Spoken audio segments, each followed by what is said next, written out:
बाबूजी एक बार राजा जनक ने अपने सभासदों से पूछा कि आज मैंने स्वप्न देखा और स्वप्न में ये देखा कि मैं जो है एक भिखारी की तरह हूं, मेरे पास कुछ नहीं है, भोजन के लिए तरस रहा हूं, कई दिनों से भूखा हूं और जहां तहां भोजन के लिए भटक रहा हूं।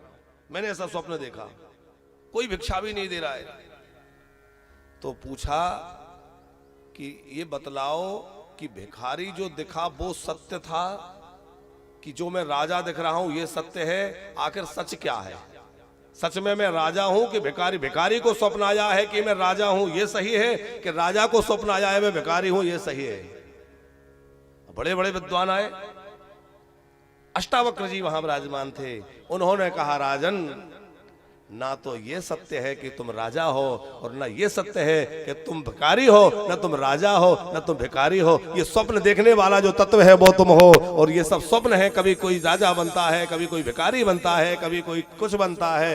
ये साहब जैसे गाड़ी का पहिया होता है, आप लोगों ने बैलगाड़ी जिसने देखी होगी, बाबूजी ने तो खूब देखी है, कि उसमें जो आरे लगे होते हैं ऐसे लंबे लंबे, तो एक आरा ऊपर होता है, अगले ही क्षण वो घूम करके नीचे आ जाता है और नीचे वाला ऊपर होता है।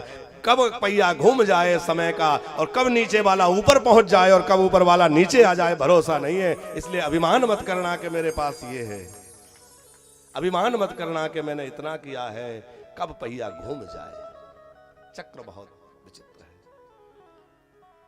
लेकिन हम निवेदन ये कर रहे हैं कि सोने से क्या होगा, बोले भगवान के तत्व को जानने से वंचित रह जाएंगे। अरे भैया जागना होगा, बोले जाना हो जब ही जीव जग जागा, जब सब विषय विलास विरागा। जब विषयों से वैराग्य हो जाए तो समझना अब हम जाग रहे हैं।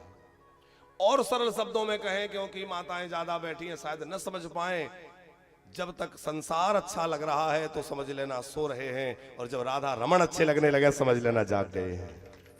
जब भगवान अच्छे लगने लगे और कुछ अच्छा ना लगे तो समझ लेना अब हम जागे हैं। भोग अच्छे लग रहे हैं, अभी तो हम सोए। राम जी निषाद राज गोह के साथ जो है मित्रता किए हैं आगे बढ़कर के। बहुत सुंदर प्रसंग है निषाद राज गोह की मित्रता का।